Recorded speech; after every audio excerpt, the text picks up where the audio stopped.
because they're learning. You gotta stay to the right. I tell them when we're going around the rotary, signal. Most people don't. Why do you signal? I'm waiting. You've got the right of way because you know, you got. I'd like to know if you're going that way or this way. If you're going this way, then I can go in front of you instead of I have to guess. So I tell the students, signal. Let the other driver know what you're doing. My definition of signal is courtesy. You know, you're communicating with the other driver. On page 84, this at the top. Well, let me do this one. By the way, they're allowed on page 81, so we go backwards. They want them on the road test to take a right on red. It's how you do it. It's important. Now, if they don't take the right on red, they're not going to fail. The examiner's going to say, let's take the right on red. But you've got to make a dead stop at the stop sign. You've got to yield to the people that have the green light, and you've got to yield to the pedestrian. What a lot of drivers do, they just go right around. So if a student just goes around without stopping, they just fail. It's like running a stop sign. The road test is full of detail, even though it's only 10 minutes long. Everything is being scrutinized. By the did you know? You can read it in the book. Maybe you didn't know. You can take a left on it. But here's the scoop on that. These kids, once they read that, they completely off. You've got to be on a one-way street going on to another one-way street. Like the streets in Boston, Newbury Street, Exeter Street, Boston, those kinds of roads. It can't be a two-way onto a one-way or a one-way onto a two-way. And an island is not what they're talking about. It's one way, the streets are on. You go into Davis Square, right in the heart of Davis Square, there's a sign. After making the dead stop, it's left on red. So I gotta tell the students, forget you ever read left on red. Write the down on their memory banks. They got all they can handle about taking the right on red. Taking the right on red. Sometimes I tell them, don't get antsy. Maybe the sign isn't right in front of you. Could be up on a wire, it could be on a pole. And I don't understand this. In Arlington and other places, you find out the sign is facing the other traffic, but you can see it kind of. And that's confusing. So I just tell them, don't do it, but it's still very, very confusing. This is on the road test. And, page 89, there's the crosswalk. After they stop before the crosswalk at the stop sign or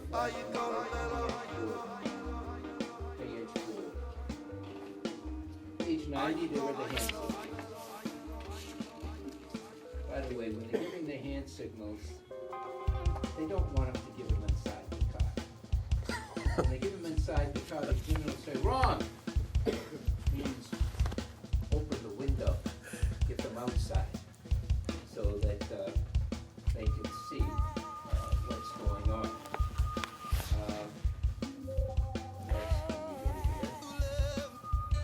Page 93.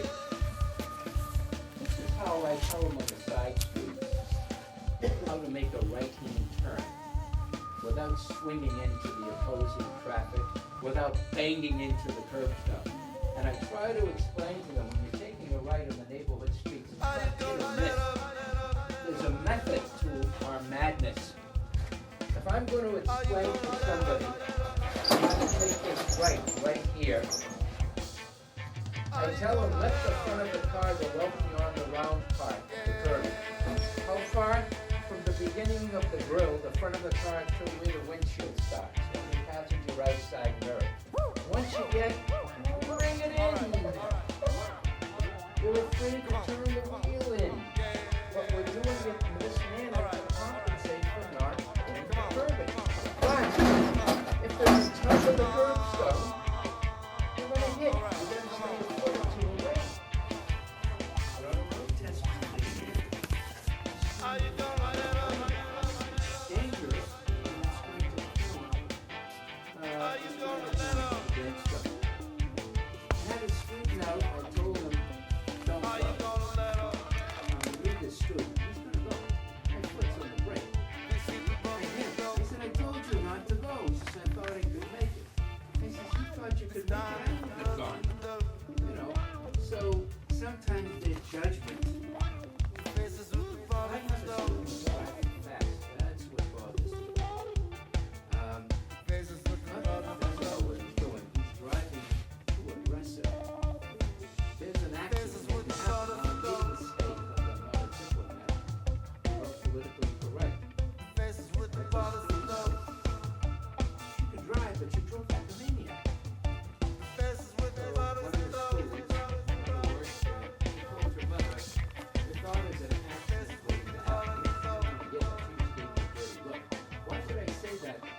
say that to her. And then I'd like to ask them when they drive, great, well, who takes you out? You know, do they know what's going on? Some parents mean well, but they want their kids to be too experienced to keep up with traffic. And if you have them do that too soon, they have delayed braking.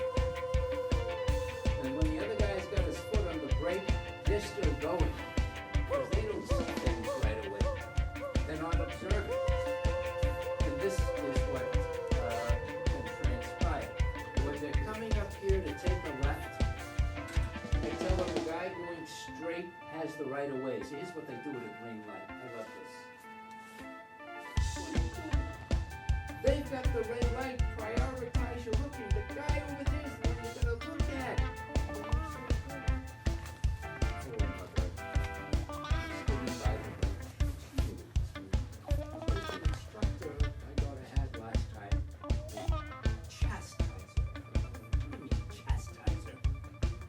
Her. I corrected her. I'm trying to teach her how to drive safely.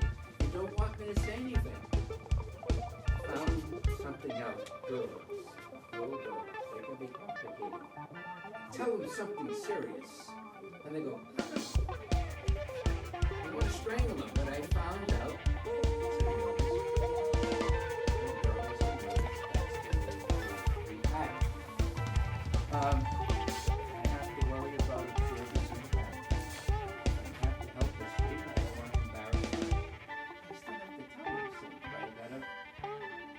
Tiptoe through the tulips and try that, because these kids, especially girls, are very sensitive and emotional. You know, so I just do the best I can. It's just driving lessons, so that's a different story. When we're doing a 3-point turn, should I do this? And you pulled over on the right, you got to make this in three.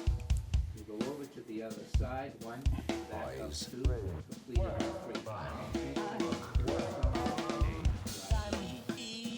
Just grass,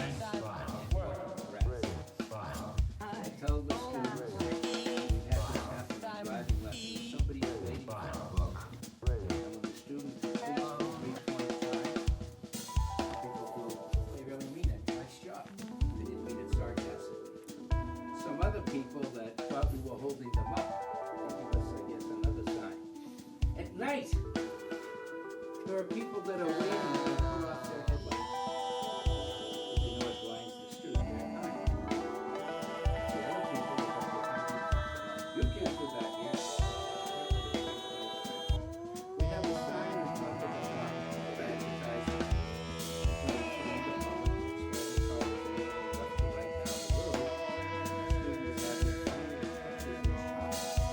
Now, does that mean that people are going to be nice to us? No. People that are nice to be nice to us. We're trying to change lanes in East Arlington. Nobody was letting us go. Suddenly these guys in the truck are out. Why don't you learn how to stop? Read the sign. That's what we're trying to do. I said to the students, I said, this guy's letting us go. Let's go. The student sees this. He's giving us a sign to move one. Why is he giving me this sign if he's letting me go? I have people calling up to the phone. What are you doing on the road? Why are you holding me up? And I think it's some fooling around. It's very, I have people yelling at us in the car. When I have to stand out in this lane, I stay in the right. It's the safest lane.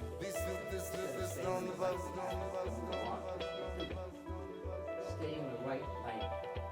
Oh, by the way,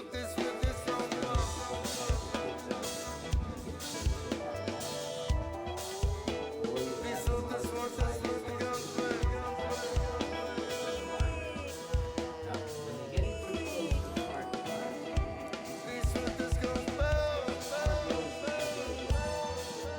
they're fixating on the car. So I say to So, look at the cars. There's no one in them. They should be looking up ahead in the center of their lane where they want the car to be. And then you have that peripheral vision that you can see all around you. So if they start to drift, this is the rise of wandering. They're looking at everything. So again, prioritize your looking. Look where you want the car to go and the car to follow in the center of your lane. We were coming out of Harvard Square. We're behind a taxi cab. We got into Porter Square. There used to be, a few years ago, a car wash. So the taxi cab took a right into the car wash. The student followed the link car wash. And I tried to get out of there, but if you ever been in a car wash, 25 cars out nowhere. So I said, let's improvise myself. I looked at the student. He was gone. He was like a shot. It was a bad dream. What happened was he fixated on the cabin. He followed him. Bus pulled over to the right to let people up. The student go around the bus. Don't stare at the bus. Because if you do, it's like the bus is a magnet sucking you in. Look away when you want your car to go. There's something in the bike. Nervous about bicycle. Leave the bicycle alone as light as things on the side of the road. Don't stare at him. Get your eyes off of him. Look where you want your car to go. Because if you stare at the bicyclist, you're going to mimic his gyrations. Get your eyes off of him. Give him too wide of a berth. You understand it. So again, this is something that is driving up people to come. All over the road. But now, do we have accidents? No. We do have accidents, but usually it's somebody hitting us from the back. I've had that happen. I was with an adult going down Mass Avenue a couple of years ago. We're about to pass the first driveway to Walgreens. There's another driver waiting to take a left. We're just about almost past the driver taking a left. The driver turns into us. Now, had the driver turned in front of me, I could have prevented it. The driver said I didn't see. Slow. Fresh. No. Slow. Time. Eat fresh. The next breath, the driver is Slow. How are you blaming us? We're going straight, you're turning. You should have yielded. Don't give me a lecture. I had 3 witnesses in the gas station. But I'm usually able to I found something else out. Some people see us coming. These are young people. They're old people. Davis Square. Young guys across the road. Let him go. As soon as he gets by, let's go. What's this guy doing? He's getting into the back seat. Why? He thinks we're a taxi cab. They see the sign on top. I've had people doing this at bus stops, waving us down, thinking we're a taxi cab. But we're not.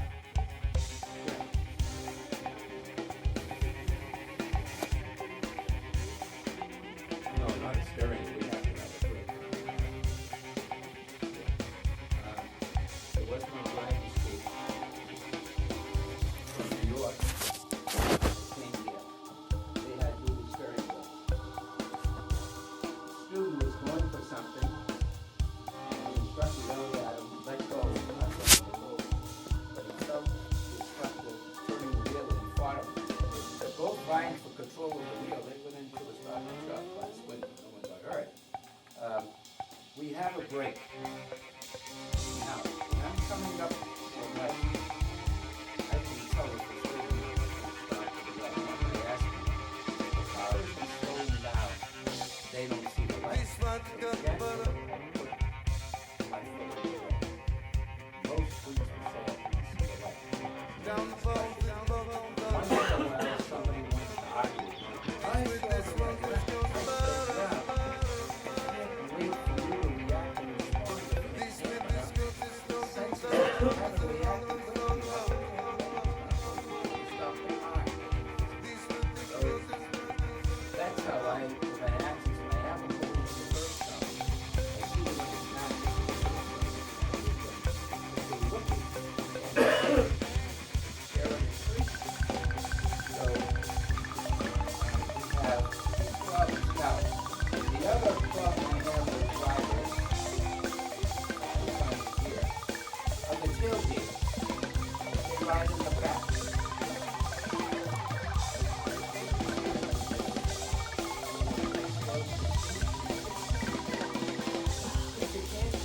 Live with it, but don't tailgate me.